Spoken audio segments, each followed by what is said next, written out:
motherfucking squad.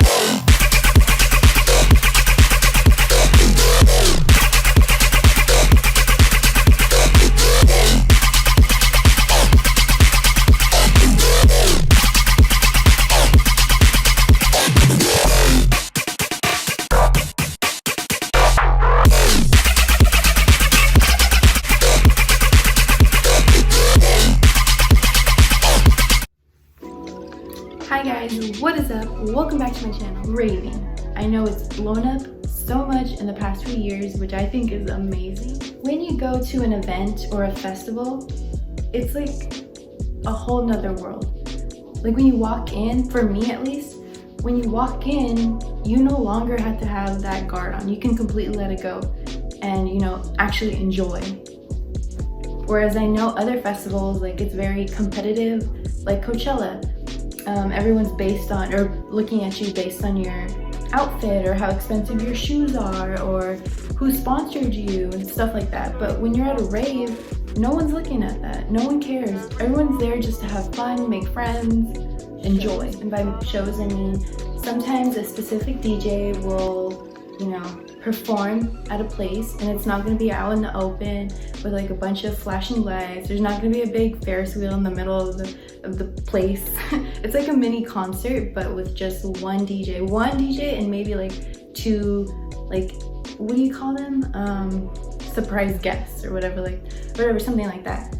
The only difference I see in shows versus like festivals and raves is when you go to a show, everybody that bought that ticket likes that certain type of genre. Therefore, everyone there is going to be there for that specific kind of music. They're going to be dancing to that specific type of beat or whatever it is.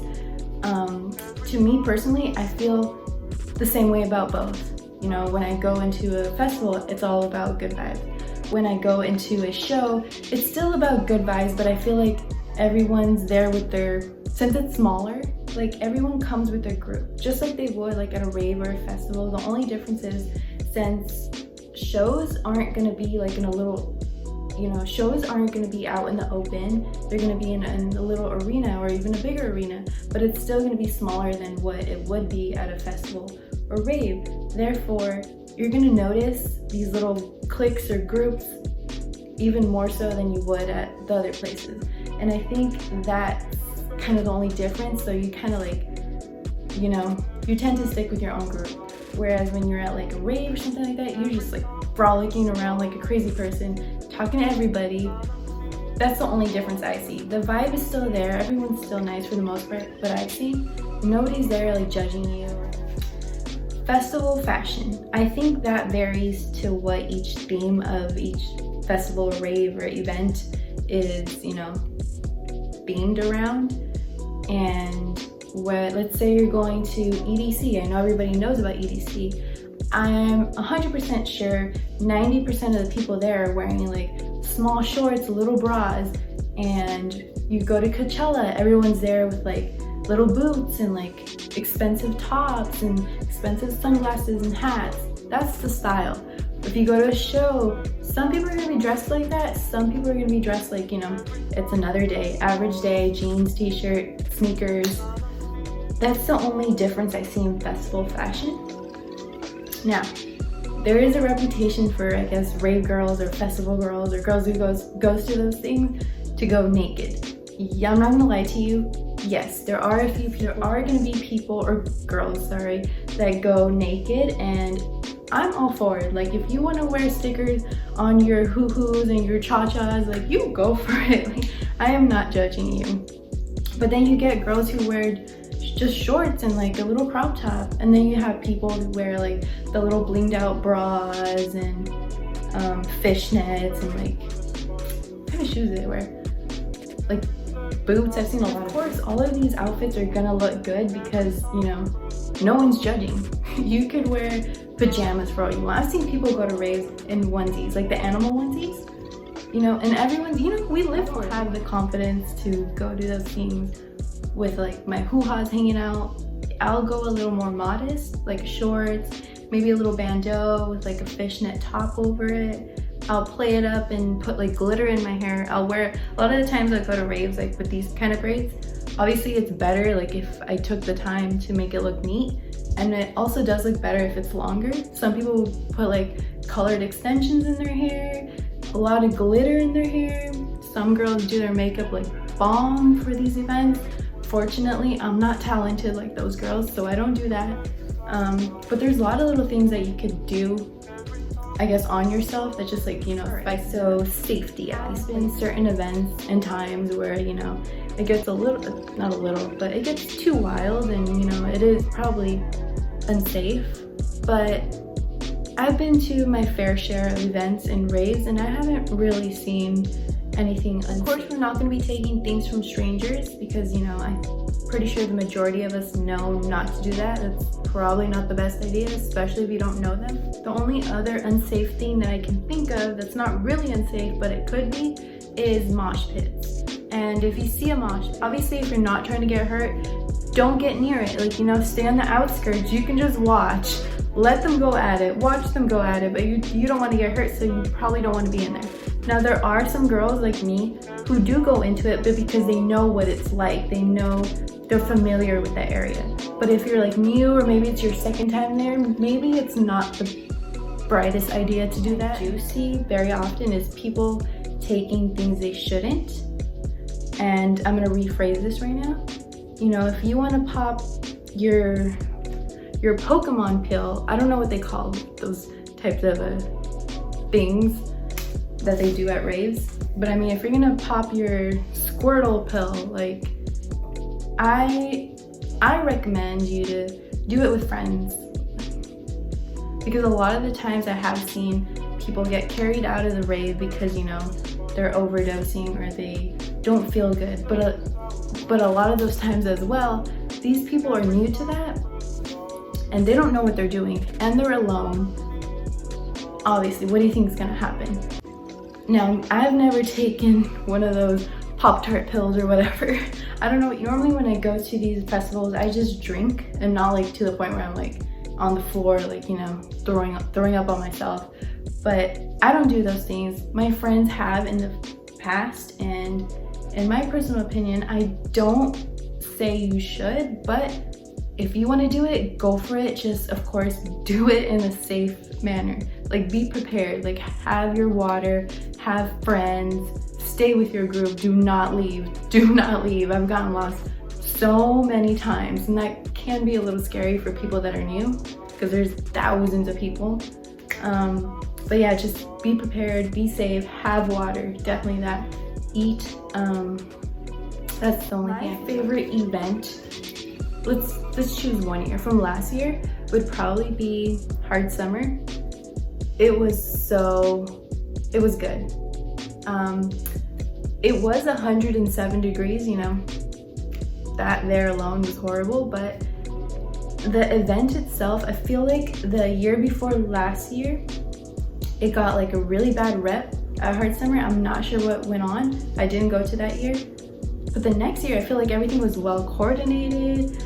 The artists that were playing were just like, it was full, but it wasn't like packed to the point where like you can't get through. I had a really good time. I think, who was playing? Oh, Alice in Wonderland was playing, and I don't even know how, but I was pushing and shoving through the crowd because I wanted to get as close as possible. And these people were so nice that they picked me up and my friend, and they kind of like, not like crowd surfed us, but they kind of like moved us a little forward so we'd like skip a piece of the crowd. But I'm telling you, this is how people are there. They're really nice. I ended up getting right center stage, or right in front of the stage where Alice in Wonderland was. My ears were hurting, yes. It gets really loud in there, but oh my God, like I could see her, I could hear her music, I could look back and see the field of people. The fireworks were playing. It was just a beautiful moment. Like, I think I should overprice their food and their drinks, especially the drinks. When I was at Hard Summer, just a regular like solo cup, not even filled all the way. I think it was about halfway. I believe it was vodka and cranberry juice. Just that was $19. But I'm gonna give them credit because off of two of them, it was strong. Like, I felt it. after 2. So I mean, it was worth the money, but majority of the times they will inflate the prices there. So a lot of the times, so I do remember like going to other festivals and like, you know, actual good food, like, you know, chicken or salad is gonna be like 17 bucks. So what I recommend, what me and my friends do, is eat before you go and get something small at the festival. Something that's like $10, $11. The fries and like, you know, chips and I think chicken tenders are like no more than $15. You can get small things like that. They don't allow you to bring your own food, of course, and they don't allow you to bring your own drinks. But just, you know, be mindful of how much you're gonna spend there, because there's been so many times that since I wasn't paying attention, I've easily dropped like $200 just at a little festival. And then I go home and I'm like, dang, what did I do? Another helpful tip, like really helpful, wear deodorant, please wear deodorant. There's so many times where I have been in the crowd and somebody lifts their hand up and you just get a big whiff of it and it's not nice. So wear deodorant. I'm pretty sure a lot of these places, a lot of the festivals do sell it, but just put a little swipe right before you get out of the car, that'd be great. Now when it comes to the price of these festivals, it varies. You have big events, like for example, EDC, and then you have smaller events, which are still kind of big, which like Hard Summer or Beyond Wonderland, there's a big price difference there. For example, Hard Summer, Beyond Wonderland, about $200, depending on what ticket you get. There's general, there's VIP, that includes your admission plus parking plus front row seat something, I don't know. By the way, you don't sit there, you stand the whole time. And then take, for example, EDC. You gotta think of the fact that it takes place in Las Vegas, all right? Depending on where you live, this is gonna be different for everybody. Say you live in Los Angeles, you gotta think of the gas to go over there. Now it's a 3-day event, so now you gotta have somewhere to stay for 3 days. A lot of people rent out hotels. Now you gotta think of the cost of the hotel. You gotta think of your food that you're gonna be eating while you're not at the festival, in the morning, in the afternoon. You gotta think of things that you may wanna buy there, you know, food, drinks. It's always good to plan out. I normally like to plan out 4 to 3 months before the event, because the bigger the event is, the faster the hotels nearby will get sold out. Like wrap this all up, if anyone were to ask me, should I go to a rave or a festival? 100% yes. Yes, you should go. Grab your friend, your boyfriend, your neighbor, because this is probably gonna be a memory you're gonna wanna remember for the rest of your life. Alright you guys, so that's about it for today. I hope you got some insight into all of this. I know right now they're not taking place right now because of, you know, the virus and then what's going on right now, but let's hope for I think they said August, November, or let's hope by the end of the year this all gets done and we all rage again, and I'm really looking forward to it. But thank you for watching and I'll see you guys next time. Bye.